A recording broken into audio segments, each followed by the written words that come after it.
எல்லோருக்கும் வணக்கம். நேத்திக்கு யூஎஸ்ல நடந்த ஃபெட் மீட்டிங்ல இன்ட்ரெஸ்ட் ரேட் வந்து எதுவும் குறைக்கல. பிகாஸ் அவங்க என்ன மென்ஷன் பண்ணியிருக்காங்கன்னா, ஃபர்தரா இன்ஃப்ளேஷன் குறைஞ்சா மட்டுமே இன்ட்ரெஸ்ட் ரேட்டை வந்து குறைப்போம் அப்படிங்கிறத மென்ஷன் பண்ணியிருக்காங்க யூஎஸ் ஃபெட் சேர்மன். ஸோ இன்னைக்கு ஐடி ஸ்டாக்ஸில் ஒரு செல் ஆஃப் வந்து நடந்தது and pharma stocks also.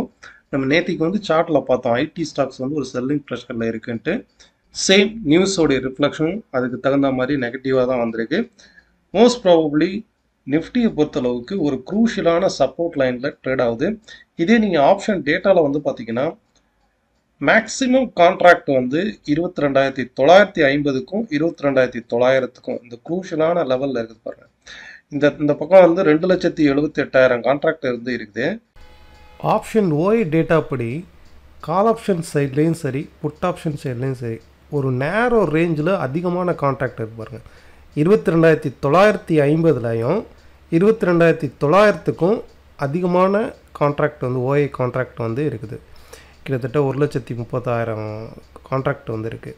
So இந்த க்ரூஷியல் லைன் 22,900 அண்ட் 22,950ங்கிறது வந்து ஒரு க்ரூஷியலான பையருக்கும் செல்லருக்கும் ஒரு போட்டி நடக்கக்கூடிய ஒரு இடமா இருக்குது. இன்ட்ராடே பெர்ஸ்பெக்டிவில் பார்க்கும்போது மார்க்கெட் வந்து நிஃப்டியை பொறுத்தளவுக்கு ஒரு நல்ல ஃபால்க்கு அப்புறம் இந்த மாதிரி ஒரு சைட்வேஸ் பேட்டர்னில் ட்ரேட் ஆகுது பாருங்கள்.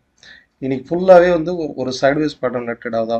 ஸோ நாளைக்கு இந்த பேட்டர்ன் பிரேக் அவுட் ஆகி பிலோவில் க்ளோஸ் ஆகும். அட்லீஸ்ட் ஒரு 1 ஹவரோ ஒரு 30 மினிட்ஸ் கேண்டிலோ 22,850 840க்கு பிலோவில் ஒரு 30 minutes R 1 hour candle break out ஆகி க்ளோஸ் ஆச்சு அப்படின்னா டெஃபினட்டாக அந்த செல்லிங் ப்ரெஷர் வந்து ஃபர்தராக ஃபால் ஆகும். ஸ்டூடெண்ட்ஸு இதே நீங்கள் வாட்ச் பண்ணி பாருங்கள். வித்தின் இந்த ஜோனுக்குள்ளே தான் ட்ரேட் ஆகுது. அப்போ இந்த இடத்துல வந்து உங்களுக்கு ஒரு டவுன் சைடு பிரேக் அவுட் நடந்ததுன்னா 22,850க்கு பிலோவில் ஒரு டவுன் சைடு பிரேக் அவுட் ஆச்சுன்னா இந்த சேனல் பேட்டர்ன் வந்து பிரேக் அவுட்னு எடுத்துடலாம். ஃபர்தராக கீழே ஃபால் ஆகும். 22,750 22,650 வரைக்குமே ஃபால் ஆகிறதுக்கு பாசிபிலிட்டிஸ் இருக்குது. இன்கேஸ் கேப் அப்பாக ஓப்பன் ஆகுது, இந்த இடத்துல ஒரு கேப் அப் ஓப்பன் ஆகுது வித்தின் இந்த ட்ரெண்ட் லைனுக்கு எபோவில் இருக்கிற வரைக்கும் செல் சைடு வந்து போகக்கூடாது. மார்க்கெட் வந்து எப்போ வேணாலும் அப் சைடு நகர்ந்து இந்த ரீஜனுக்கு வரலாம். அப்போ இங்கிருந்து வரக்கூடிய இந்த ட்ரெண்ட் லைன் இருக்கு. ஸோ இன்கேஸ் நாளைக்கு ஒரு கேப் அப் ஆயிடுச்சுன்னா இந்த சேனல் வித்தின் சேனலுக்குள்ள ஒரு பிரேக் அவுட் ஆகி அப் சைட் ரைஸ் ஆகும். ஓகே, கேப் டவுன் ஆனாலும் அட்லீஸ்ட் ஒரு 1 ஹவர் கேண்டிலாவது இந்த இடத்துல பிரேக் அவுட் நடக்கணும். 22,850க்கு பிலோவில் ஒரு 1 ஹவர் கேண்டில் ஒரு 30 மினிட்ஸ் கேண்டிலாவது பிரேக் அவுட் ஆனால் மட்டுமே ஃபர்தராக டவுன் சைடு போகும். இன்கேஸ் ஒரு கேப் அப் ஆகி ஒரு 30 மினிட்ஸ் கேண்டில் வந்து எபோவ் 22,970க்கு மேலே ஒரு 30 மினிட்ஸ் கேண்டில் பிரேக் அவுட் ஆனால் கூட ஷார்ப்பாக இந்த சேனல் வந்து திருப்பியும் வந்து ஒர்க் அவுட் ஆகும்.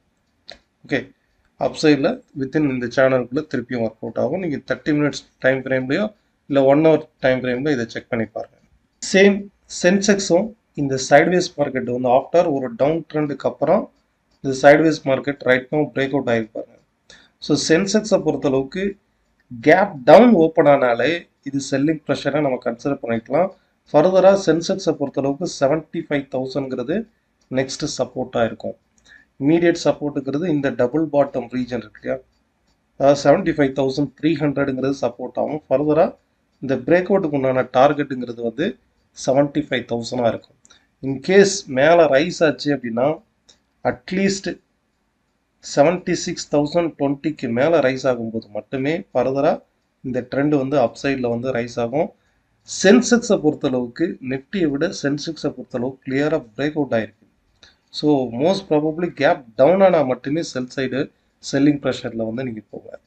செக்டார் வைஸ்னு பார்க்கும்போது ஐடி செக்டார் வந்து ஒரு செல்லிங் ப்ரெஷரில் தான் இன்றைக்கும் இருந்தது.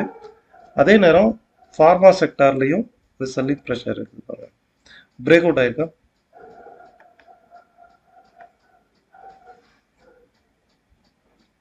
கிளியராக பிரேக் அவுட் ஆயிருக்கா. ஸோ ஃபார்மா அண்ட் ஐடி கிளியரான ஒரு செல்லிங் ப்ரெஷரில் தான் இருக்குது. நெக்ஸ்ட்டு க்ரூட் ஆயிலை பொறுத்தளவுக்கு லைக் வந்து ஒரு டபிள்யூ ஷேப் மாதிரி மார்க்கெட் வந்து ரிவர்சல் ஆகுது. நல்லா ஃபால் ஆன மார்க்கெட்டு இந்த இடத்துல ஒரு டபிள்யூ ஷேப்பில் ரிவர்சல் ஆகுது பாருங்க. ஸோ இந்த நெக்லைன் வந்து ஆல்ரெடி நமக்கு பிரேக் அவுட் ஆயிருக்கு.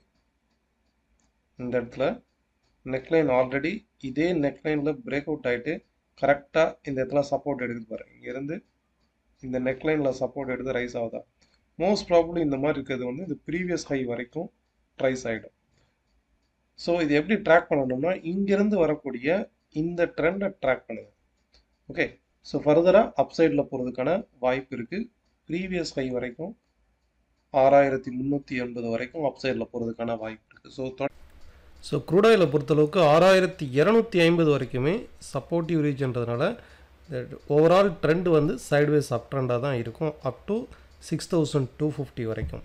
நீங்கள் பர்டிகுலராக ஹோல்ட் பண்ணுற ஸ்டாக்ஸோடைய அப்டேட்டு கீழே உள்ள கமெண்ட் பாக்ஸில் மென்ஷன் பண்ணுங்கள். அதனுடைய சப்போர்ட் ரெசிஸ்டன்ட் ட்ரெண்ட் அப்டேட் வந்து ரிப்ளை கொடுக்குறேன். Thank you all of you. Next வீடியோவில் பார்க்கலாம்.